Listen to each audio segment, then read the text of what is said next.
Good morning. आज हम फिर एक बार क्लास 10th के बच्चों के लिए कन्यादान शीर्षक लेके आए हैं, जिसके रचयिता ऋतुराज जी हैं। आप अपनी बुकों से उनके जीवन संबंधी प्रक्रियाओं को ज़रूर आप पढ़ लीजिए, और जितनी भी कविताएं आप लोगों को समझाई और पढ़ाई जाती है, उन रचनाकारों, उन लेखकों के विषय में आप ज़रूर अच्छे से पढ़ लें, ताकि आने वाले कल में भी आपको कुछ न कुछ उनसे मिलता रहे। आइए, कन्यादान शीर्षक से हम आपको अवगत कराते हैं।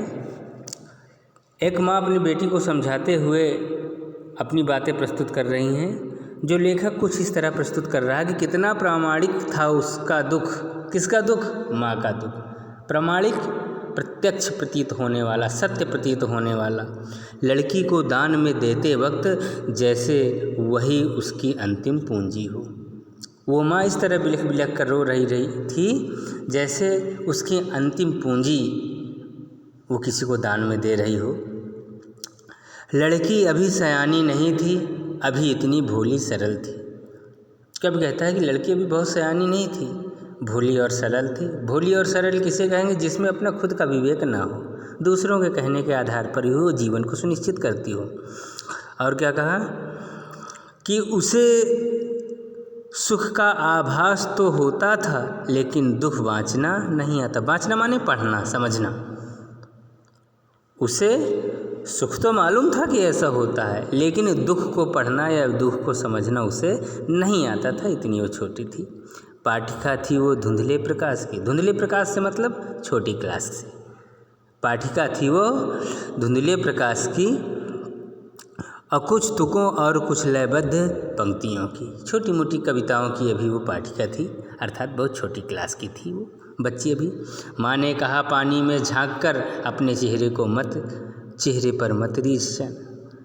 माँ ने अपने बच्ची को समझाते हुए कहा कि ससुराल तो तुम जा रही हो बेटा, लेकिन अपनी सुंदरता को देखकर अपनी सुंदरता में ही मत खो जाना, क्योंकि सुंदरता के पीछे भी काफ़ी दुख हैं। आग रोटियां सेंकने के लिए होती हैं, जलने की नहीं। हे बेटी, जीवन में संघर्ष करते हुए आप पराजित मत होना, क्योंकि आग से रोटियां सेकी जाती हैं, शरीर को जलाया नहीं जाता। अर्थात आप जीवन में कभी आत्मदाह मत करना, संकटों के बीच अपने आप को अकेला पाके। वस्त्र और आभूषण शाब्दिक भ्रमों की तरह बंधन है स्त्री जीवन के। हे बेटा, लोग जीवन में वस्त्र आभूषणों को बड़ा महत्व देते हैं, लेकिन ये वस्त्र और आभूषण शाब्दिक भ्रम है। जैसे शब्दों का जाल होता है, ठीक उसी तरह है। ये तो स्त्रियों को बांध के रखने की चीज़ें हैं, ये बंधन है स्त्रियों के जीवन में, वो और आगे न बढ़ सकें, बस घर चौके में ही रह जाएं।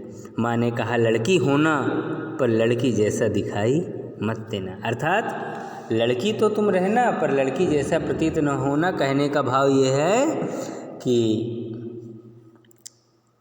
अंदर सरलता, मृदुलता, सभ्यता, सारी चीज़ें व्याप्त होना, लेकिन सामने वालों को आसानी से पढ़ने का मौका मत देना कि आपको अपनी इच्छा के मुताबिक प्रयोग कर सके।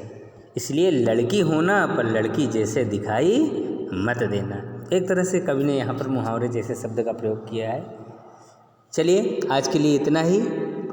अभी थोड़ी देर में आपको क्वेश्चन आंसर प्रोवाइड कर दिए जाएंगे। जो इसमें समझ में ना आए, कमेंट्स द्वारा हमें ज़रूर बताइए। धन्यवाद।